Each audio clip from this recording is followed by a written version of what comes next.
Glória a Deus, nessa noite eu quero repartir com vocês uma mensagem. Isso queimou no meu coração no decorrer da semana. Não sei se temos no nosso meio algum agrônomo, mas nessa noite falaremos de sementes e terrenos, solos, para a glória de Deus. É isso mesmo, eu quero falar com vocês sobre a parábola do semeador. Está ali registrada no Evangelho de Jesus, segundo Mateus, capítulo 13, que nada mais é uma mensagem que fala como o nosso coração, o terreno interior de cada um de nós se comporta diante da semente do Evangelho que é lançada a todos nós. Peço você a gentileza que abra comigo a sua Bíblia, Evangelho de Mateus, capítulo 13. Ontem eu ganhei uma Bíblia nova da minha esposa. E Bíblia nova, você sabe que as folhas ficam pregadas umas às outras. Mas até o final do ano vai estar tudo certo. Mateus, capítulo 13. Vamos lá, vai dar certo. A partir do primeiro verso. Mateus, capítulo 13, verso 1. É uma leitura um pouco extensa, eu peço encarecidamente a atenção de todos vocês. Assim diz a palavra de Deus. Naquele mesmo dia, Jesus saiu de casa e se assentou à beira-mar. E grandes multidões se reuniram em volta dele, de modo que entrou num barco e se assentou. E toda a multidão estava em pé na praia. E de muitas coisas que lhes falou por parábolas, dizendo: Eis que o semeador saiu a semear, e ao semear uma parte, caiu à beira do caminho, e vindo as aves, a comeram. Outra parte caiu em solo rochoso, onde a terra era pouca, e logo nasceu, visto não ser profunda a terra. Saindo, porém, o sol a queimou, e porque não tinha raiz, secou-se. Outra parte caiu entre os espinhos, e os espinhos cresceram e a sufocaram. Outra, enfim, caiu em boa terra, e deu fruto a 100, a 60 e a 30 por um. Quem tem ouvidos para ouvir, ouça. Então os discípulos se aproximaram de Jesus e lhe perguntaram: Por que o Senhor fala com eles por meio de parábolas? Ao que Jesus respondeu: Porque a vocês é dado conhecer os mistérios do reino dos céus, mas àqueles isso não é concedido. Pois ao que tem, mais será dado, e terá em abundância, mas ao que não tem, até o que tem lhe será tirado. Por isso falo com eles por meio de parábolas, porque vendo não veem, e ouvindo não ouvem nem entendem. Assim neles cumpre a profecia de Isaías. Ouvindo, vocês ouvirão, e de modo nenhum entenderão. Vendo, vocês verão, e de modo nenhum perceberão, porque o coração deste povo está endurecido. Ouviram com os ouvidos tapados e fecharam os olhos, para não acontecer que vejam com os olhos, ouçam com os ouvidos, entendam com o coração e se convertam e sejam por mim curados. Bem-aventurado, porém, são os olhos de vocês, porque veem, e bem-aventurados são os ouvidos de vocês, porque ouvem. Pois em verdade lhes digo que muitos profetas e justos desejaram ver o que vocês estão vendo, mas não viram, e quiseram ouvir o que vocês estão ouvindo, mas não ouviram. Ouçam, portanto, o que significa a parábola do semeador. A todos os que ouvem a palavra do reino e não a compreendem, vem o maligno e arrebata o que lhes foi semeado no coração. Este é o que foi semeado à beira do caminho. O que foi semeado em solo rochoso, esse é o que ouve a palavra e logo a recebe com alegria, mas ele não tem raiz em si mesmo, sendo de pouca duração. Quando chega a angústia ou a perseguição por causa da palavra, logo se escandaliza.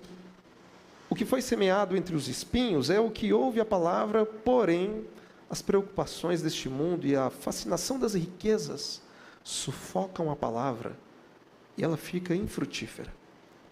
Mas o que foi semeado em boa terra é o que ouve a palavra e a compreende, este frutifica e produz a 100, a 60 e a 30 por um. Apenas até aí. Feche seus olhos por um instante. Vamos ter uma palavra de oração. Pai, nós, como igreja, nós te agradecemos pela verdade da tua palavra. Nós te pedimos nessa noite, Deus, de coração aberto, que o teu Santo Espírito possa arar a terra do nosso coração, removendo toda a dureza, removendo todas as pedras, todos os espinhos que vêm para sufocar a verdade da sua palavra em nós, Pai. Prepara as nossas vidas, Pai, porque a tua palavra é a semente de vida, que nos transforma, que nos renova e que acima de tudo nos salva, Pai. Que nesta noite nossos corações estejam totalmente abertos, receptíveis, para que a tua verdade faça em nós aquilo para o qual ela foi designada pelo Senhor nesta noite, Pai. Muda as nossas vidas, Pai, e nos faz terras férteis, que possamos ser frutíferos, produzindo frutos que vão ecoar para toda a eternidade. É o que nós te pedimos nessa noite, para a tua glória. Em nome de Jesus. Amém. Amém. Jesus, ele é um mestre por excelência. A didática de Jesus é uma didática totalmente perfeita. Ele era alguém que sabia adequadamente contextualizar a sua mensagem para que ela fizesse sentido aos seus ouvintes. Jesus utilizou ferramentas como parábolas ou histórias para traduzir os mistérios do reino de Deus. Quem sabe, nos dias de hoje, Jesus seria um especialista em storytelling. Portanto, Jesus era mestre na utilização de símbolos e imagens, pois ele sabia que uma simples ilustração poderia ser muito mais eloquente, didaticamente falando, do que um discurso complexo. Por isso, Jesus ensinou através de parábolas. E o que é uma parábola? Parábola é uma história celestial contada de forma terrena. Contudo, há um porém. As parábolas de Jesus tinham a dupla finalidade de revelar e também ocultar. As parábolas revelavam os mistérios do reino para alguns e, ao mesmo tempo, ocultavam os mistérios do reino para outros.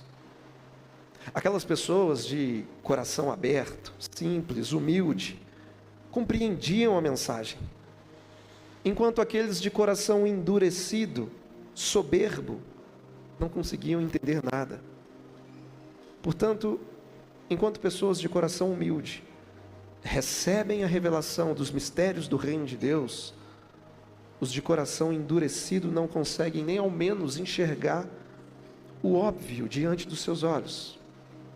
Voltando à parábola do semeador, a pergunta que nos surge é: qual é para nós, nos dias de hoje, a representatividade dessa história contada por Cristo? Qual é para nós a representatividade dessa parábola que Jesus apresenta?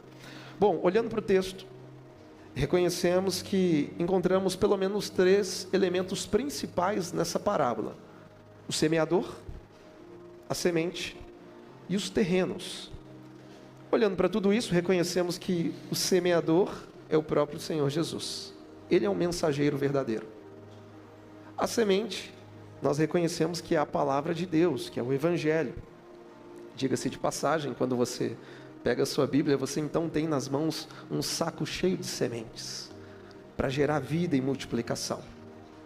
Jesus é o semeador, a semente é a palavra de Deus, e os terrenos, e os solos. Os solos simbolizam o coração dos ouvintes, o coração humano. Agora, perceba comigo que nesta parábola, o problema não está no semeador, porque Jesus não tem problemas, ele é perfeito. O problema também não está na semente, que é a palavra de Deus, porque a palavra de Deus é inerrante, ela não tem falhas. Agora, contudo, por muitas vezes o problema está no terreno interior do nosso coração. Portanto, nesta parábola contada por Cristo, nós temos 4 realidades distintas. Aqui nós temos 4 tipos de solos que representam o coração humano. O primeiro chamado de a beira do caminho, o segundo chamado de solo rochoso, o terceiro chamado de solo cheio de espinhos, e por último a terra fértil, ou a boa terra, conforme algumas versões bíblicas. E com isso, a pergunta que surge é, ao ouvirmos a palavra de Deus, que tipo de solo tem sido o nosso coração? Ao ouvirmos a proclamação do Evangelho, como é que o nosso coração tem se comportado perante a grandeza do Evangelho de Jesus? Como é que temos recebido essa mensagem? Então, por isso, com a graça de Deus, nós vamos tentar caminhar, entendendo a realidade de cada um desses solos, ou cada um desses corações humanos. De acordo com a sequência do texto, nós temos então o primeiro solo, que a Bíblia chama de o solo à beira do caminho. E é nítido perceber que esse solo representa pessoas que ouvem a palavra de Deus, mas não compreendem a palavra de Deus. Jesus explica sobre isso no verso 19, quando ele diz: a todos os que ouvem a palavra do reino e não a compreendem, vem o maligno e arrebata o que lhes foi semeado no coração. Então é claro entender que existem pessoas que ouvem a palavra de Deus, mas não compreendem a palavra de Deus. E por qual motivo tais pessoas não compreendem a palavra de Deus? Será, meus irmãos, que é por falta de inteligência? Será que é por falta de capacidade cognitiva? Claro que não. Tais pessoas não compreendem a palavra de Deus porque os seus corações estão fechados, indispostos, cheios de indiferença. Afinal de contas, o maior problema na vida de um ser humano é quando ele pensa que não precisa de ajuda alguma. Quando ele pensa que não precisa de mudança, não precisa de arrependimento, não precisa de transformação e, acima de tudo, ele não precisa da palavra de Deus. E por achar que não precisa de nada disso, ele até ouve a palavra, mas não compreende nada, porque a sua atenção não está genuinamente inclinada a isso. Então, estamos falando de pessoas que são negligentes, distantes, insensíveis, apáticas diante da pregação do Evangelho, pessoas endurecidas de tanto orgulho. E isso simboliza aquela pessoa que vem ao culto, ela ouve o sermão, mas não presta atenção. Como dizia minha avó, a mensagem entra no ouvido e sai no outro. Porque ela não está aqui de coração aberto, ela vem por obrigação, ela vem de maneira forçada, quem sabe para cumprir um cronograma litúrgico, e por isso ela fica impaciente, ela fica de braços cruzados, de cara fechada, doidinho para a reunião acabar logo. Ela não está disposta a ouvir a mensagem. Portanto, essas pessoas não compreendem que a palavra de Deus é poderosa. E elas não compreendem, não entendem a palavra, não porque a palavra é de difícil compreensão, mas porque elas não estão inclinadas a isso. É o que eu chamo de um ouvinte ineficaz, ou ouvinte mecânico, ouve por ouvir. Não está atento, disposto, interessado em compreender o que está sendo dito. São pessoas que ouvem a palavra, mas estão pensando em muitas outras coisas. E isso aqui traduz o conceito de uma semente lançada onde? À beira do caminho. E caminho é local onde os homens passam e pisam. Então, estamos falando de pessoas que pisoteiam e desprezam a semente do Evangelho, porque elas pensam que não precisam disso. Bom, e qual é a consequência na vida de uma pessoa que, por indiferença e desprezo, não quer compreender a palavra de Deus? Olhando para o texto, Jesus diz que as aves, simbolizando o maligno, eles vêm e comem essa semente que foi semeada no coração.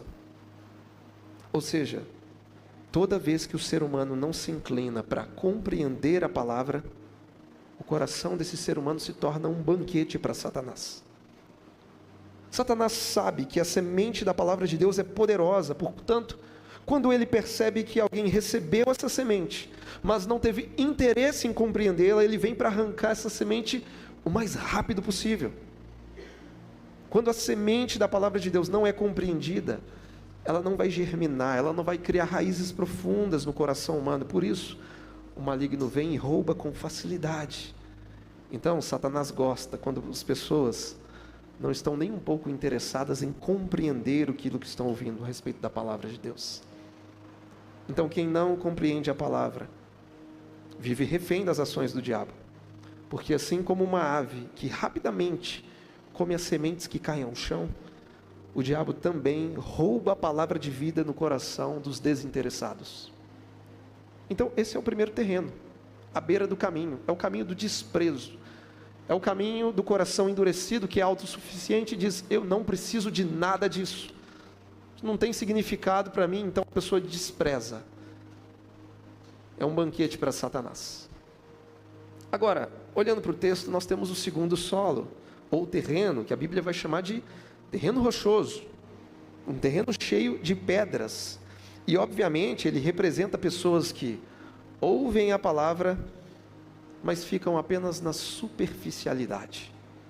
Jesus explica sobre isso no verso 20, dizendo que o que foi semeado em solo rochoso é o que ouve a palavra e logo recebe com alegria, mas ele não tem raiz em si mesmo, sendo de pouca duração.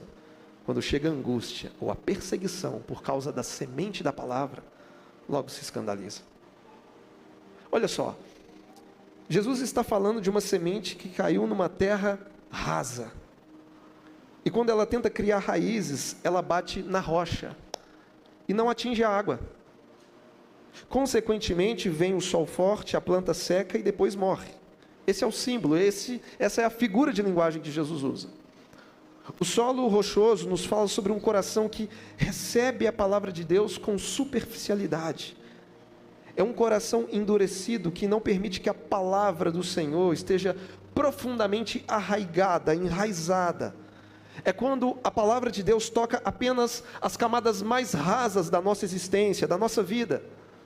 Então, segundo a explicação de Jesus, existem pessoas que recebem a palavra com alegria, mas pelo fato de serem superficiais, não possuírem raízes, essa alegria inicial, essa empolgação momentânea, ela dura por pouco tempo, porque quando a angústia aparece, quando a perseguição vem por causa dessa palavra, a pessoa morre em sua espiritualidade e literalmente abandona a fé.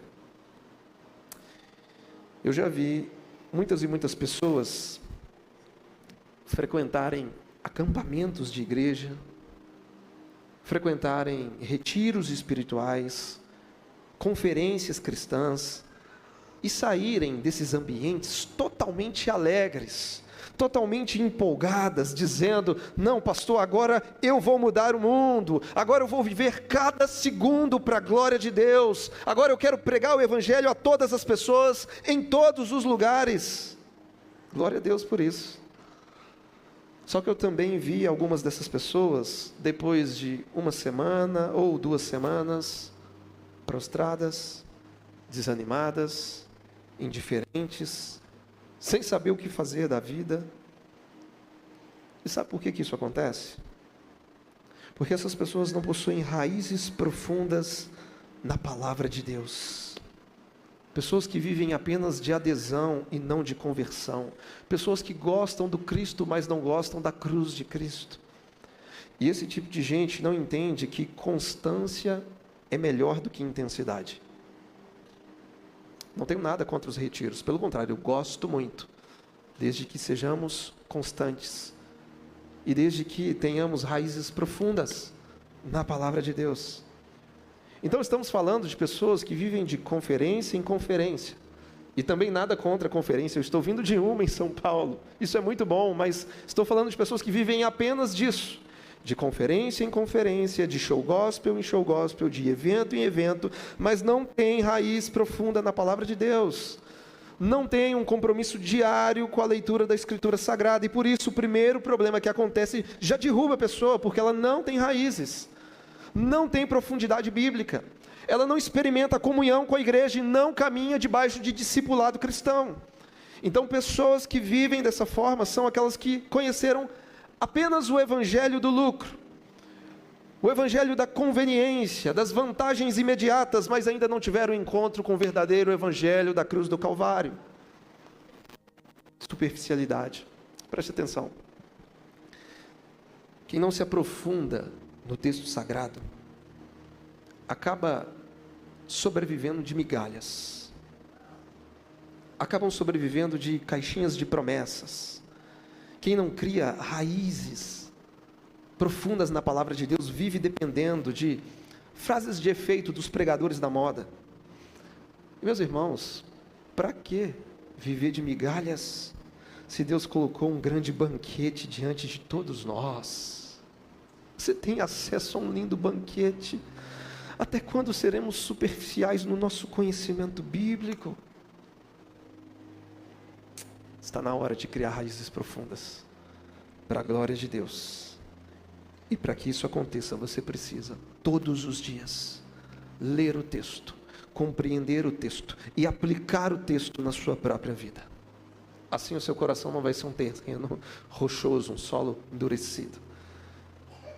Avançando ainda na parábola, nós nos deparamos com o terceiro solo, o qual Jesus vai chamar de solo cheio de espinhos. E ele representa aquelas pessoas que ouvem a palavra, mas permitem que a palavra seja sufocada de alguma forma. Jesus explica isso dizendo: o que foi semeado entre os espinhos é o que ouve a palavra, porém, as preocupações deste mundo e a fascinação das riquezas sufocam a palavra e ela fica infrutífera. Bom, aqui esse tipo de solo representa o coração que está sempre ocupado demais. É um coração ocupado demais que não dá espaço para a semente da palavra de Deus agir. A agenda é tão cheia que não tem tempo para devoção, não tem tempo para Deus. Então tudo isso vai sufocando a semente da palavra no coração dessa pessoa. Muito ocupada. Mas ocupada com o quê? De acordo com o texto, ocupada com as preocupações do mundo, preocupada e ocupada com a sedução das riquezas. Então é aquela pessoa que até gosta de ouvir a palavra, mas as suas ambições egoístas acabam sufocando a palavra de Deus em seu próprio coração.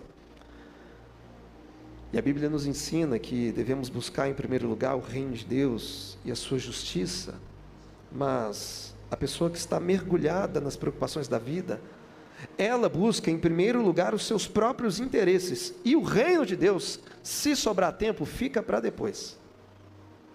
Bom, aqui no texto existem pelo menos dois tipos de espinhos que Jesus cita, espinhos que sufocam a palavra de Deus no nosso coração. Primeiro é o espinho que Jesus chama de preocupações do mundo. E alguns dizem, né, pastor, eu não tenho tempo para o reino de Deus. Pastor, eu não tenho tempo para a igreja local, não tenho tempo para os ministérios. Pastor, eu não tenho tempo para a palavra de Deus, eu não tenho tempo para o pequeno grupo, para a célula, não tenho tempo para as vigílias de oração toda última sexta-feira do mês, eu não tenho tempo. E geralmente eu pergunto, cidadão, por que você não tem tempo para nada disso? Pastor, eu não tenho tempo porque eu estou me preparando para o Enem, eu estou querendo passar no vestibular, então eu estou dedicando todo o meu tempo a estudar. Eu falei, cara, que bom. Aí depois que ele passa, consegue o que queria, eu falo, e aí agora, você tem tempo para o reino de Deus?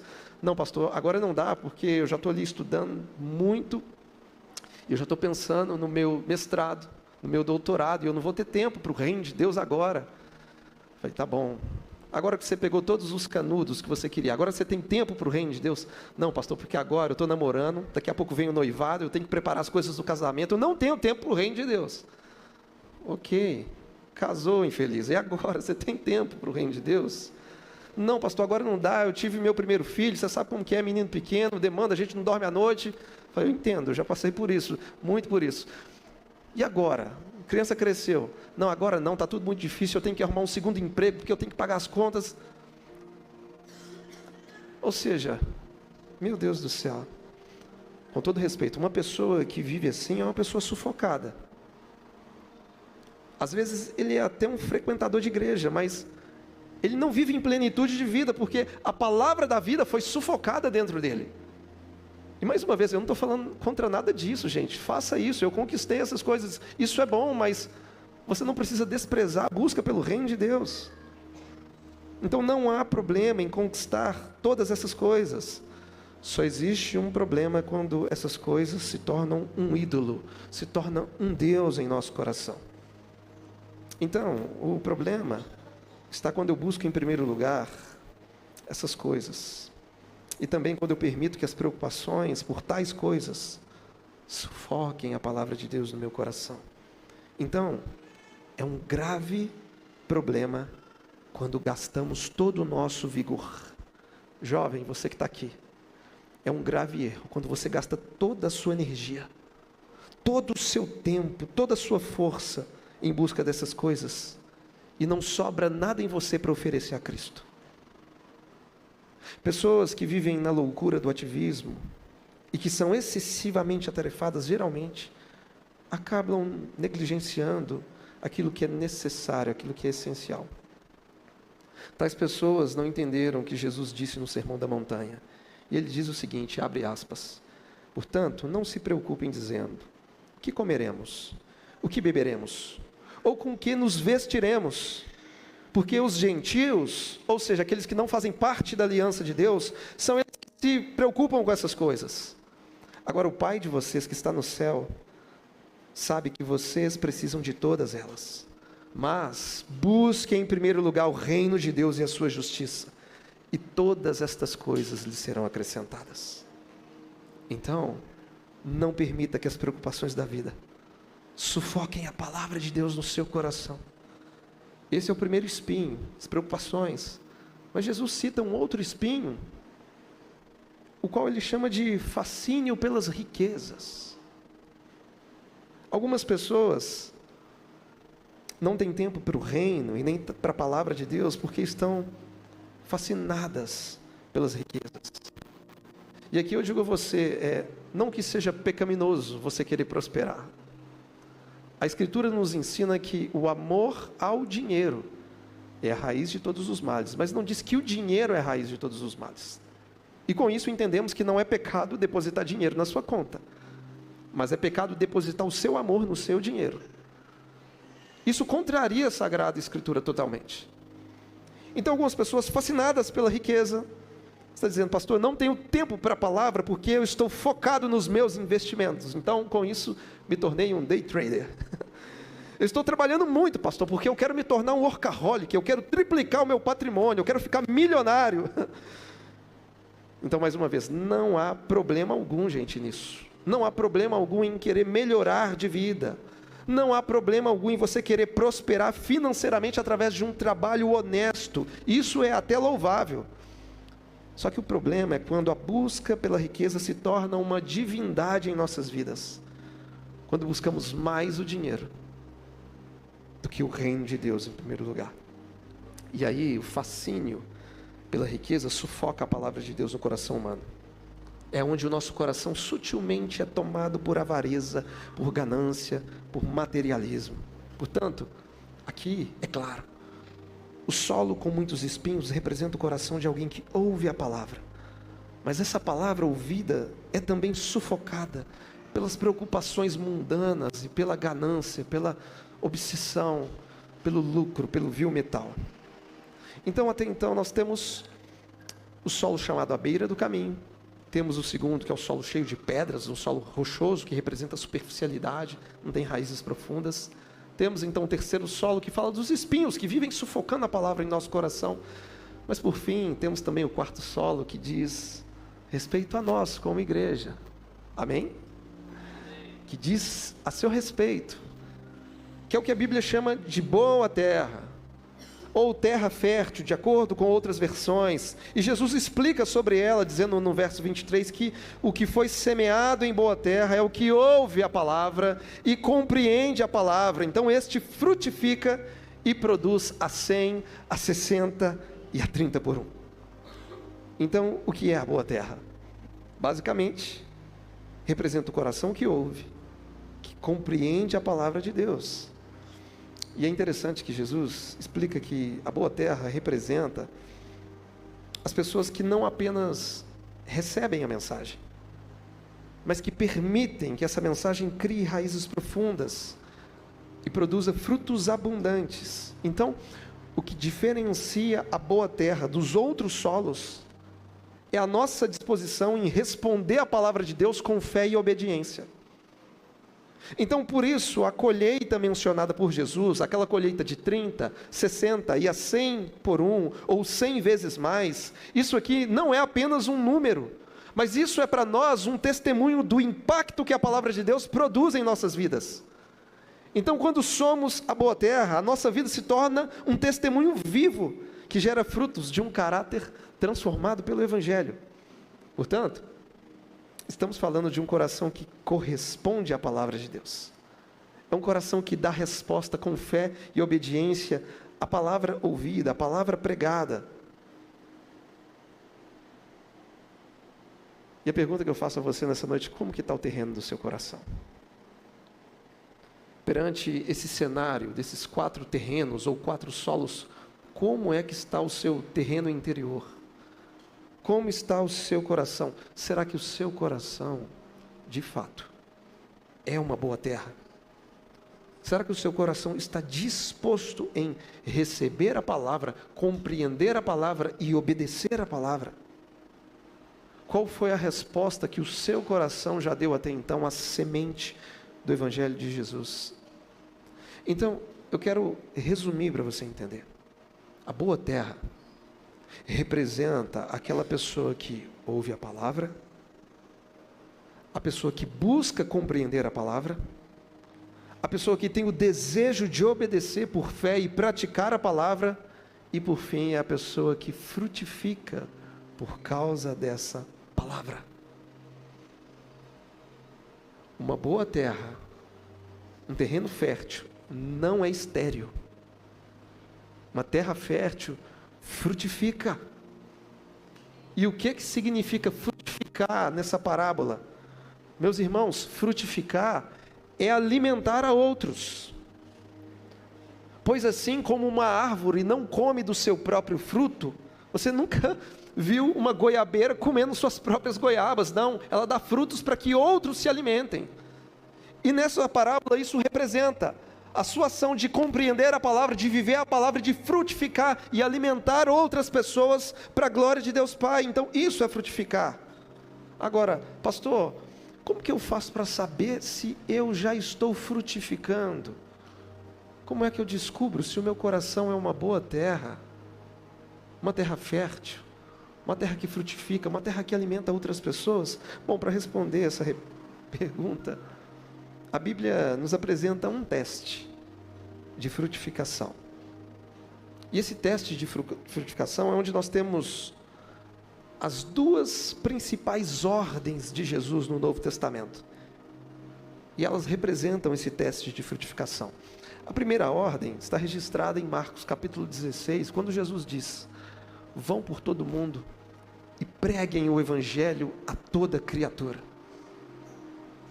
A toda criatura, sem distinção. Pregue o Evangelho a todas as pessoas, de todas as nações, de toda tribo, língua, povo e nação. E aqui o texto é uma ordem que fala de evangelização. Marcos 16, 15. E como eu sempre digo, essa não é uma palavra apenas para os pastores, para os líderes, para os missionários, é para todos nós que nascemos de novo. Então é um bom teste para saber se estamos frutificando, se nós falamos do amor que nos alcançou a outras pessoas. Se você tem um desejo, se isso queima dentro de você de falar do amor do Evangelho para os seus familiares, para as pessoas que trabalham com você, para os seus vizinhos, é uma ordem. E a segunda ordem, Jesus nos apresenta em Mateus capítulo 28, quando ele diz: vão por todo mundo e façam discípulos de todas as nações, batizando-os em nome do Pai, do Filho e do Espírito Santo, e ensinando a eles a guardar, a obedecer tudo aquilo que eu tenho ordenado. Então, se a primeira ordem fala de evangelização, a segunda fala de discipulado. E discipulado é transmissão de vida, aonde eu convido alguém novo na fé para caminhar comigo, aonde com a minha vida eu discipulo essa pessoa, porque como é que no discipulado eu ensino alguém a perdoar? Perdoando. Como é que eu ensino alguém a amar assim como Jesus ama? Amando. Como é que eu ensino alguém a caminhar em santificação? Vivendo a santificação, porque é transmissão de vida. Então a pessoa, ela vai andar comigo, ela vai ver como que eu trato a minha esposa dentro de casa, ela vai ver como que eu me comporto no trânsito de Uberlândia, e isso é discipulado, isso é transmissão de vida, e Jesus nos ordenou viver essa realidade. Então evangelização e discipulado é um bom teste para saber se nós estamos sendo frutíferos, se o Espírito Santo tem arado a terra do nosso coração.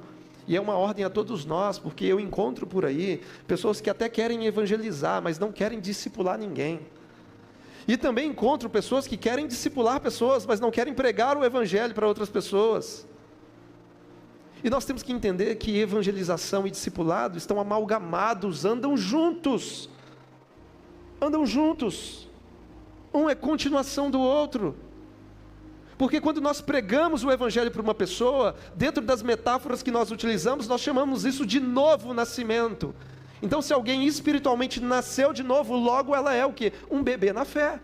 Precisa de cuidados. E isso vem por meio do discipulado. Porque se de uma relação natural com a minha esposa, nós tivermos um outro bebê, eu não posso pegar esse bebê, me alegrar porque ele nasceu e depois abandoná-lo numa calçada qualquer, deixar ali uma mamadeira, um pacote de fraldas e falar assim, agora se vira, você já nasceu. E por muitas vezes é isso que a gente faz, a gente prega o evangelho, mas depois que o bebê nasce, a gente não quer cuidar dele. É responsabilidade nossa, é ordem de Jesus, e isso também é frutificar. Nós anunciamos o evangelho, nós ganhamos almas para Jesus, só que a gente também cuida muito bem delas. Nós não abandonamos menores incapazes. É crime. E talvez seja também um crime espiritual. Então Jesus nos deu ordens. E essas ordens servem de teste para saber se o nosso coração é fértil, é frutífero. Porque, entenda algo.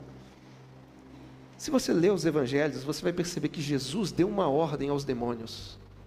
E os demônios obedeceram. Jesus deu uma ordem para as enfermidades, e as enfermidades obedeceram. Jesus deu uma ordem para a morte teve que obedecer à ordem dele. Jesus deu uma ordem para a tempestade teve que obedecer à ordem de Jesus. Agora, Jesus deu uma ordem para a igreja, pregue e faça discípulos. Mas a igreja é a única que por muitas vezes insiste em desobedecer às ordens que Jesus dá. Os demônios obedecem.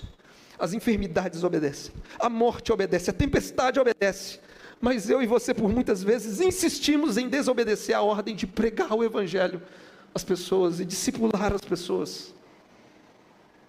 Então aqui nós entendemos que ao dar essas ordens, Jesus não está pedindo um favor para a gente, Ele não está dando uma sugestão, Ele não está falando assim, olha, se você quiser, se você sentir no seu coração, pregue o evangelho, se te der vontade algum dia, discipule pessoas, novas pessoas na fé.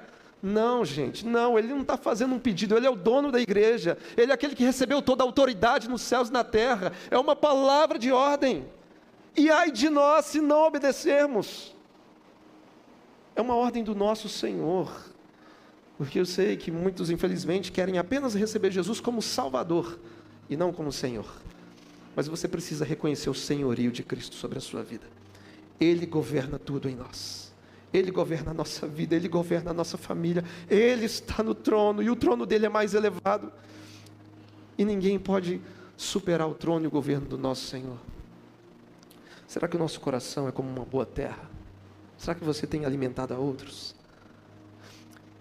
Eu quero finalizar esse sermão, assim como de manhã, falando a dois públicos diferentes. Primeiro, eu quero falar com você que já se converteu há muitos anos, e mais uma vez eu te pergunto, como que está o terreno do seu coração? Seu coração é como uma boa terra? E se é uma boa terra, você tem frutificado? Você tem evangelizado pessoas? Quantas pessoas você ganhou para Jesus nos últimos anos? E quantos você tem discipulado? Porque essa parábola é um tipo de espelho que Jesus está colocando diante de nós, e está nos perguntando que tipo de ouvintes nós somos, como é que está o terreno do nosso coração. Então, para você que se converteu há muito tempo, se preciso for nessa noite, deixa o Espírito Santo arar a terra do seu coração. Deixe o Espírito Santo arrancar as pedras, retirar os espinhos, para que a semente da palavra de Deus crie raízes profundas e produza em você frutos eternos para a glória de Deus Pai. Que sejamos ouvintes frutíferos. Então, comece a frutificar. Pregue o Evangelho.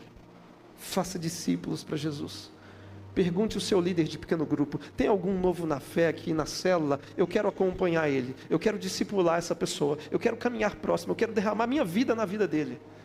Isso é discipulado.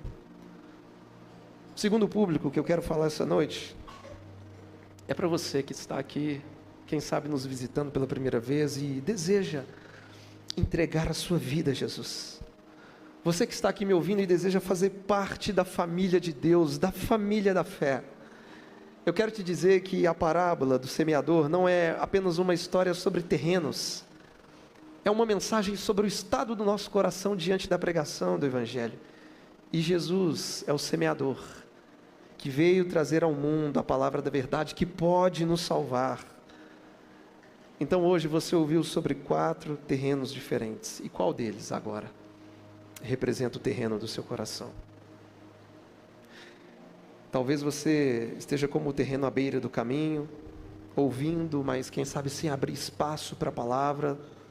Talvez você seja como um solo endurecido, superficial, sem raízes profundas, onde as dificuldades acabam roubando a sua fé. Ou talvez seja o terreno dos espinhos, tem muita coisa sufocando a palavra de Deus no seu coração. Mas eu tenho uma boa notícia para você. O semeador, ele está aqui essa noite. E o semeador é Cristo. E Ele está pronto para transformar o seu coração. Então não importa como está o terreno da sua vida hoje. O poder de Jesus pode quebrar toda a dureza. O poder de Jesus pode remover todas as pedras dentro de você. O poder de Jesus pode arrancar todos os espinhos que estão sufocando essa palavra no seu coração. É Ele que pode fazer de você uma terra fértil, cheia de vida, que frutifica para a glória de Deus. E nesta noite basta você dizer sim a esse convite. Basta você se arrepender dos seus pecados e colocar toda a sua fé em Jesus, toda a sua fé no Evangelho de Jesus, porque salvação é de graça, mediante a fé. Você não tem que pagar nada por isso. Não, pastor, mas deixa eu primeiro arrumar os terrenos do meu coração, ou deixa eu primeiro consertar, porque minha vida está uma bagunça. Ei, não, Jesus é quem vai consertar a sua vida. Ele é quem vai transformar a sua natureza, o seu coração. E Ele tem poder para isso. Mas você precisa abrir o coração. Porque o Espírito Santo se encarrega de retirar tudo aquilo que não presta. Deus tem vida eterna para cada um de nós. E pelo seu grande sacrifício, Ele nos ofertou isso gratuitamente. Então a vida eterna não tem nada a ver com os seus acertos, não tem nada a ver com a sua justiça própria, não tem nada a ver com as suas boas obras, não é pelo que você faz, tudo é pelo que Cristo fez por nós, é de graça, meus irmãos. Não tem que pagar um preço, o preço já foi pago, basta se arrepender e crer em Jesus, e crer no Evangelho, e Ele vem com seu Santo Espírito, e muda o solo do nosso coração, aonde nos tornamos pessoas frutíferas, pessoas que assim como um dia foram alimentadas por alguém, passarão a alimentar a outros, evangelizando, discipulando, porque naquele grande dia, o que Jesus vai perguntar de nós, não é se a gente cantou bem no coral da igreja, se a gente tocou bem um teclado, se a gente participou bem de um teatro. Não, o que Jesus vai nos perguntar é: quantas pessoas você pregou o Evangelho? Quantos discípulos você fez para mim? Para mim, porque o grande plano de Deus é formar uma grande família de filhos e filhas que se parecem com Jesus Cristo. É por isso que discipulamos pessoas, não para que elas fiquem parecidas com a gente, mas parecidas com o Cristo ressurreto, porque tem tudo a ver com Ele, tudo é dele, por Ele, para a glória dEle. Então, se você entende que essa semente é para você e o seu coração está aberto, peço você a gentileza nessa noite, se coloque de pé no seu lugar por um instante.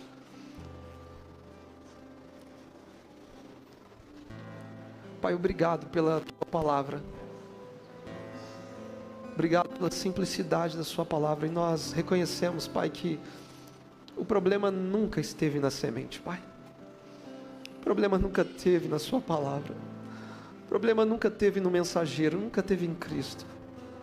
Porque o Senhor é perfeito, tua palavra é perfeita, mas Deus, nessa noite, em arrependimento, nós reconhecemos que o problema está em nós. O problema está na dureza do nosso coração, o problema está nas nossas motivações que, de tão erradas, sufocam a tua palavra em nós. Pai, ó Deus, nos perdoa, Senhor, nos perdoa. Tem misericórdia, Senhor, de todas as vezes que desobedecemos a tua ordem. Perdoa, Senhor, todas as vezes que deixamos de pregar o teu evangelho, de falar do teu amor. Perdão, Senhor, por todas as vezes que negligenciamos o discipulado no ambiente da igreja local. Deus, nos perdoa, Senhor. Que nessa noite o teu Espírito venha arar a terra da nossa alma. Muda, Senhor. Traz vida. Libera o teu rio de vida. Dê o crescimento e que possamos produzir frutos que ecoam para a eternidade, frutos a 30, 60 e a 100 por um. Então que a semente da tua palavra tenha impacto nos corações nessa noite, é o que nós te pedimos, Pai. E que tudo isso seja para a tua glória, Deus. Coloque em nós um amor pelos perdidos, Pai, um desejo de falar da tua palavra, um desejo de obedecer à grande comissão do Senhor, Pai. Isso é de nossa incumbência. O Senhor nos delegou essa missão. E não queremos ser desobedientes. Não queremos ser negligentes. Não queremos ser indiferentes. Nos ajuda, Senhor. Que o teu Espírito venha fazer isso queimar dentro de nós. Em nome de Jesus. Em nome de Jesus. E ainda de olhos fechados, convido você a repetir comigo uma oração dizendo: Senhor meu Deus, nesta noite eu ouvi a tua palavra, eu recebi a tua semente de vida no terreno do meu coração, e por isso agora, eu me arrependo dos meus pecados, eu creio com o coração, eu acolho a tua palavra, e declaro publicamente, que Jesus Cristo é o meu Senhor e Salvador. Escreve, ó Deus, o meu nome no livro da vida, porque nesta noite eu faço uma aliança com o Senhor. Amém, Jesus. Amém. E de olhos fechados, com toda a liberdade que temos, eu quero perguntar se alguém no nosso meio se identificou com essa oração, entregando a sua vida para Jesus. Se você se identifica com ela, levante a sua mão bem alta assim. Você que fez essa oração pela primeira vez e decide nessa noite entregar a sua vida a Cristo, erga a sua mão bem alto. Nós queremos orar por você, porque nós cremos que o nosso Deus é poderoso para fazer novas todas as coisas. Todas as coisas. Isso começa no seu coração. Isso começa na sua vida. Só Ele pode fazer isso. Eu não posso. Homens não podem, mas Cristo pode. Cristo pode. Sendo assim, nós entendemos que todos nós temos certeza da vida eterna.